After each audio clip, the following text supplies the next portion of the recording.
Be sure to hit that like and subscribe button. My name is Dr. Rick Kusanagi. I want to talk about the Higgs Boson particle today. It's really important. Higgs Boson.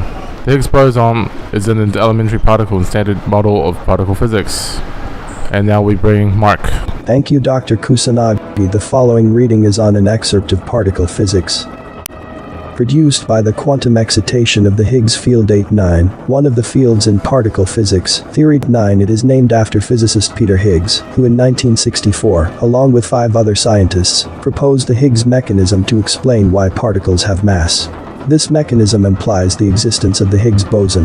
The Higgs boson was initially discovered as a new particle in 2012 by the ATLAS and CMS collaborations, based on collisions in the LHC at CERN, and the new particle was subsequently confirmed to match the expected properties of the Higgs boson over the following years. On 10 December 2013, 2 of the physicists, Peter Higgs and Francois Englert, were awarded the Nobel Prize in Physics for their theoretical predictions. You're listening to only the best internet radio station in the world. No, the universe.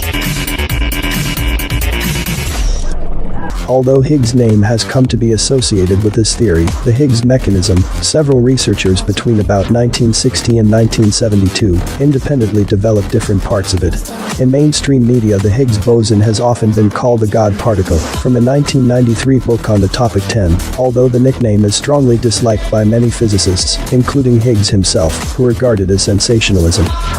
So effectively what that's saying about the Higgs boson particle is that it will prove, it validates the standard model of particle physics.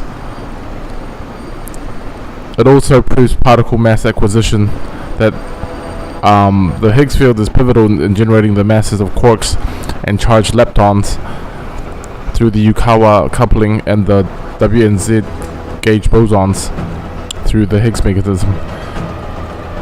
So what it's saying is it's not worth noting, Higgs field does not create mass out of nothing, which would violate the laws of conservation. Nor is the Higgs field responsible for the mass of all particles.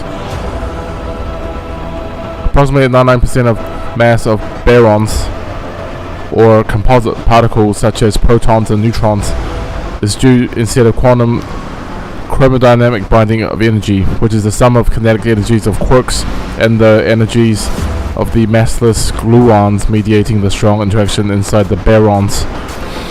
In Higgs-based theories, the property of mass is a manifestation of potential energy transferred to fundamental particles when they interact with the Higgs field, which had contained the mass in the formed energy. Sounds like a handful of scientific jargon. How about I put this into simple layman's terms, then tell you exactly what's going on from the real world, the real outside world. You're in the simulation. What does this mean, the simulation? Let me tell you what it means. Sometimes people just need to put down their arrogance. Why? Because you learned everything inside a simulation, while the real science is outside. But there are some truth to what you've learned. So let's see how you are trapped inside my simulation, my game. I went to the company building today to B1 and B3, and I'm going to tell you how my game works and why you're trapped here. First of all, a D-wave 3rd generation super quantum computer. That computer is not going to be invented until the 2100. Please remember where we're all from. The year 2339 of Universe 6. We have the technology.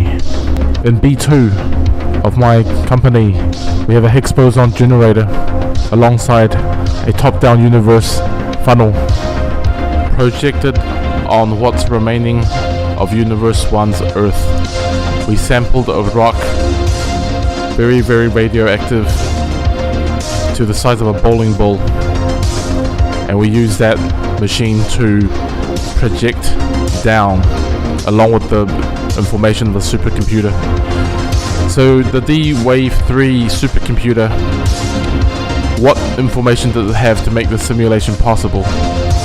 Every recollection of past memories from people's Facebook and YouTube found on the internet.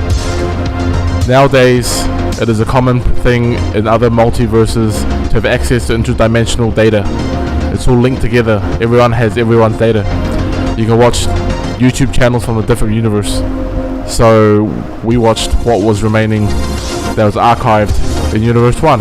Basically any information that can be seen through video or having some, at least a black and white account of what was going on, was going to be made into a game material to be shot down. That's why physicists nowadays inside the simulation says we may just be living in a holographic universe. And they're right, you are. That's why it's a simulation. As much as I dislike Mark Horton, there is one thing I do agree on. The Higgs Boson particle binds to one thing: thoughts and memories. One very scary discovery I made today at the building in the real world outside is that I keep trying to figure out how are we actually rendered. How is it possible that the very laptop I'm using right now, when I touch it, it feels so solid. My finger can't go through it if it's just a 3D rendered particle. Then I thought, wait a minute, everything around me is a Higgs boson particle. It's everywhere. That's what the Hadron Collider data said. It's a Higgs field. My job is to stop the spreading of cultists and religion in the real world. It just cannot happen. It's illegal. It destroys communities. It destroys multiverses. Cannot let that happen. Has anybody heard of the story of the two frogs? One is inside a well who lives there, and one lives on the outside world. That is a story we should all relate to. What is the story about? The frog, who's been living his well for most of his life, enjoys the lifestyle inside the well. He has never ever seen the outside world. Maybe inside his well there were many different types of frogs that would give them knowledge, maybe of science, maybe of math, maybe of artistry, etc. But one day there was a frog that went to the top of the well and looked down and said, "Hey, you been living this well?"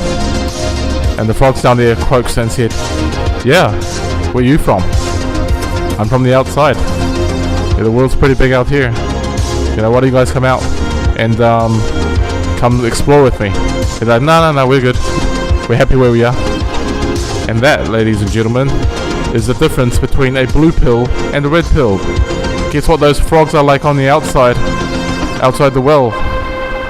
Cybernetic frogs that can live forever, trying to tell you to come home, but they don't want to come out.